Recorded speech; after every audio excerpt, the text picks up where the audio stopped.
You don't need a do-over when you have right now. There's a story behind that.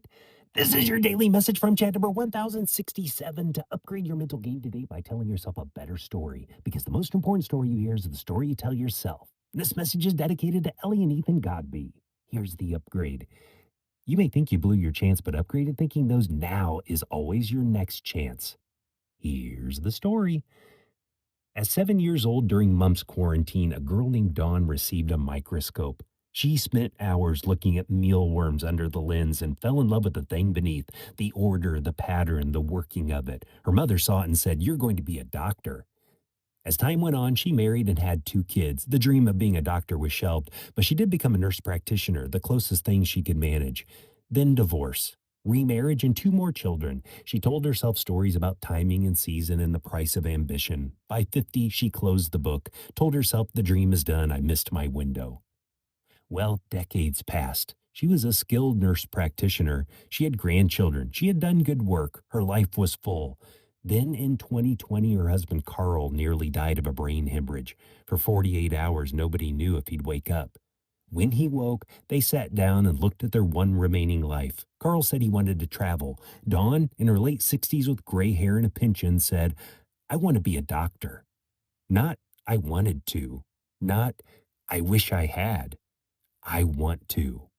She was 69. She applied to medical school. She paid for it herself. She studied while classmates were her grandchildren's age.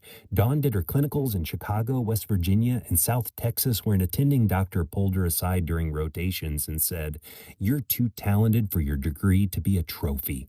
She graduated this month at 72, the oldest first time medical graduate in recorded history, and matched into residency. She will start as a doctor in Muskegon, Michigan at Trinity Health Medical Center. When they asked what it feels like, she said, "I feel alive when I work in the medical field." Not accomplished, not productive, not even satisfied. Alive. The better story to tell yourself is, I'm not waiting for a second chance. I'm taking the one I have. Dawn Craft didn't get her life over. She got her life now. George Eliot wrote, "It's never too late to be what you might have been." You think the window closed. Realize the window is open right now. Tell me a story of someone who refused to let too late be the final word to fromchadsmith@gmail.com. Send someone a text and ask them, what is something you would do if you were starting over? You can get a free copy of my book, The Most Powerful Story in the World, by going to fromchad.gumroad.com. The transcript of this message and hundreds of others are always available at www.fromchad.com.